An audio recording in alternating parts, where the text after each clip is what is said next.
an important issue for me because as a doping control officer for FIFA working at women's football tournaments, I've been approached in the past by team physicians asking FIFA to do something about these cheats. And by that they mean male players pretending to be female players. And it made me realize just how much of a lack of understanding there is out there and the amount of harm it can cause to athletes.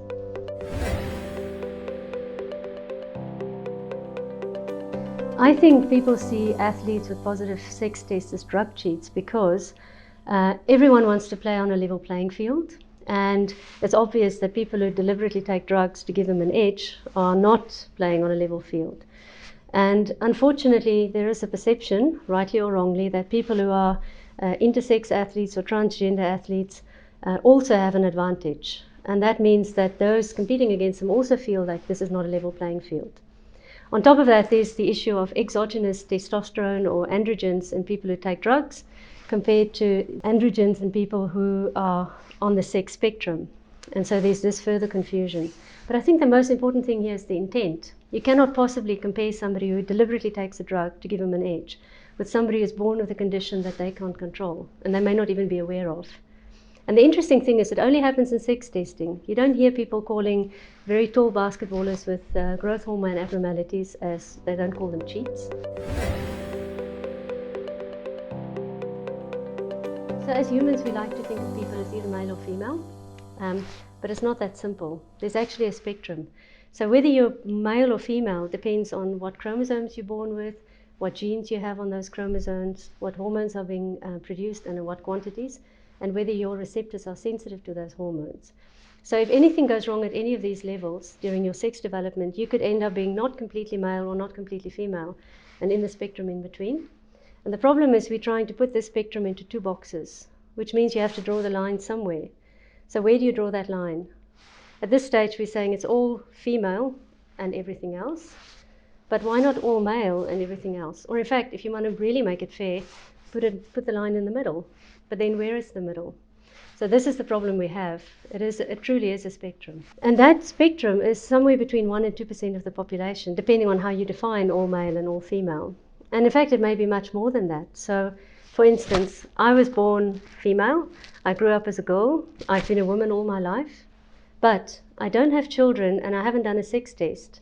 So for all I know, I could be male. I could have male hormones and male genes and male chromosomes, but just not have the receptors that are sensitive. Now, imagine you have a star player in your female football team, and at a sex testing, you discover that this is the case for them. How would you deal with that as a clinician? More importantly, can you imagine how devastating that is for your athlete? So this is the issue that concerns me.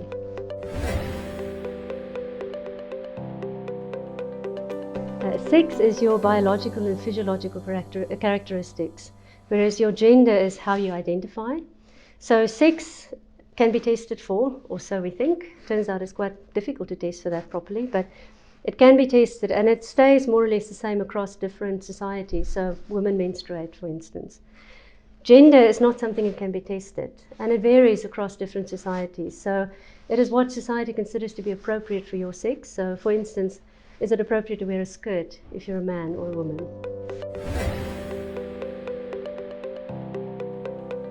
Sex testing in sport is a very difficult issue, and there are many valid arguments on both sides of the divide. One of the most important ones is the protection of women's sport. And I don't think there's an easy, clear answer. But for me as a clinician, I'm more concerned about the welfare of the players I take care of. And if you look at the history of sex testing, it started with visual inspections, then moved on to chromosome testing, then gene testing, hormone testing. And every time we discover that it's not that clear cut and it's not easy to say who's male and who's female, and then we move on to the next test in the hope that it'll give us better answers. And in the process, athletes have suffered greatly. They've been discriminated against because of their sex. They've lost their privacy. They've lost their husbands. They've lost their livelihoods. Their records have been wiped off the record books. Some of them have even been driven to suicide. They've been publicly humiliated. All of these are human rights violations.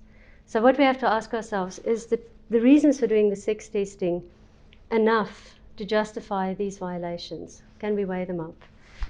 And I think as clinicians, we have to remember that we have a job, we have to understand what the issues are behind sex testing, and we have to educate other people about those issues. And we have to have empathy. Remember, you've taken an oath that says, first do no harm. And I think labeling intersex and transgender athletes as cheats can do nothing but harm.